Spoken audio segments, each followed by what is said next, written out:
Hi guys and welcome to today's video. Today I'm going to talk to you about how to choose where to study abroad. So just keep watching if you want some tips on how to choose where to study abroad. So I spent my autumn semester of my third year at Cardiff Uni studying abroad in LA at LMU, if you can see from my jumper.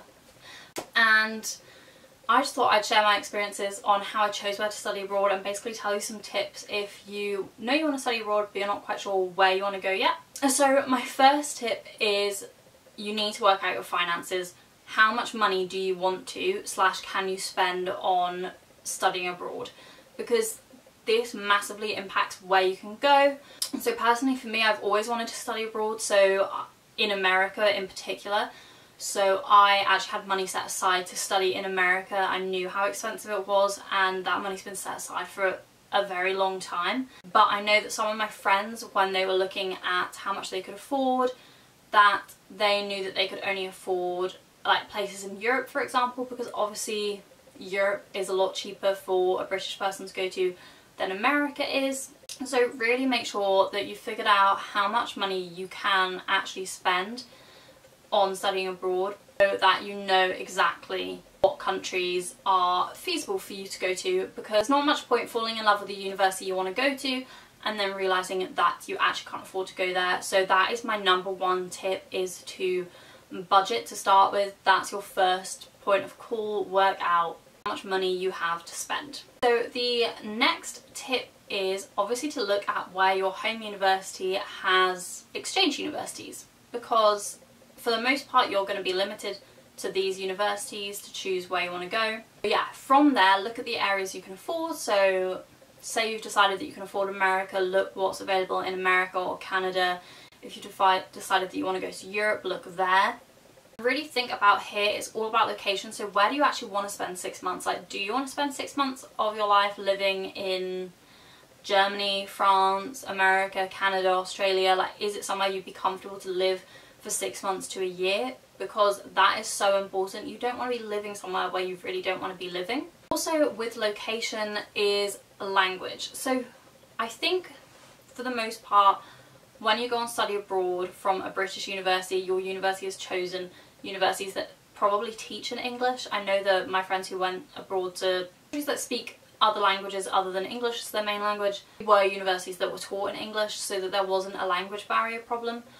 But obviously even if that is the case, you're going to be living in this country where they're speaking a different language. So if you really struggle with languages and you think that you'd really struggle living in a country where English or your home country language wasn't the primary language.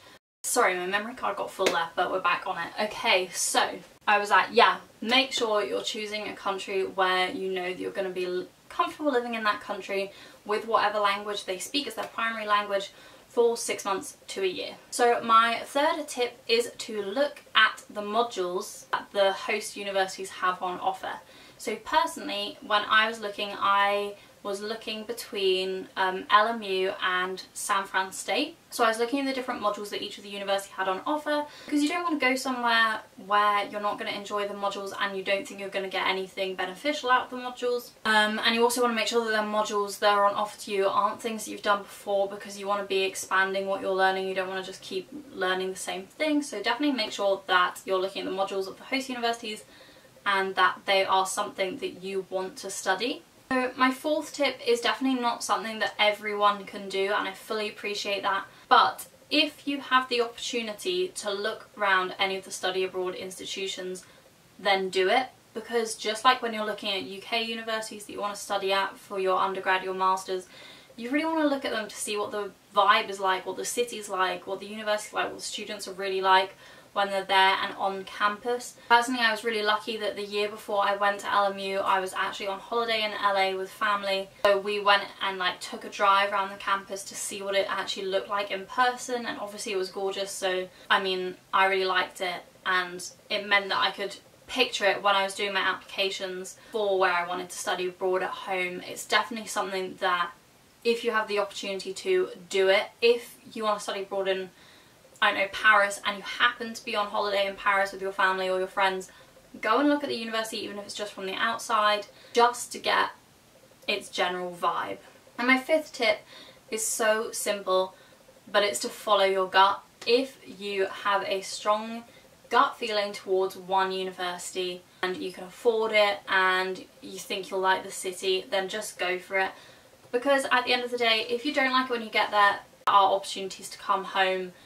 You don't have to stay there forever, you're not living there forever, but I do think that a lot of stuff is based on gut feeling, and I do think when it comes to studying abroad that going with your gut about where you think is the right place to you will probably work. Personally, when I first looked at the list of universities that Cardiff had on offer for me to study abroad at, I was instantly drawn to LA and LMU. It just looked like a really nice small campus. I love the city and honestly it worked out really well. I've really enjoyed my time there, so I'm glad that I went with my gut instinct on that one. That is all of my tips for choosing where to study abroad. I also have a more detailed blog post about this over on my blog, so I'll link that down below in the description if you want to read that and check it out. If you've studied abroad before and you have any tips for anyone who is looking to study abroad, then please leave them in the comments down below. I'm sure people appreciate them. If you enjoyed this video, please don't forget to subscribe and like, and I will see you in my next video.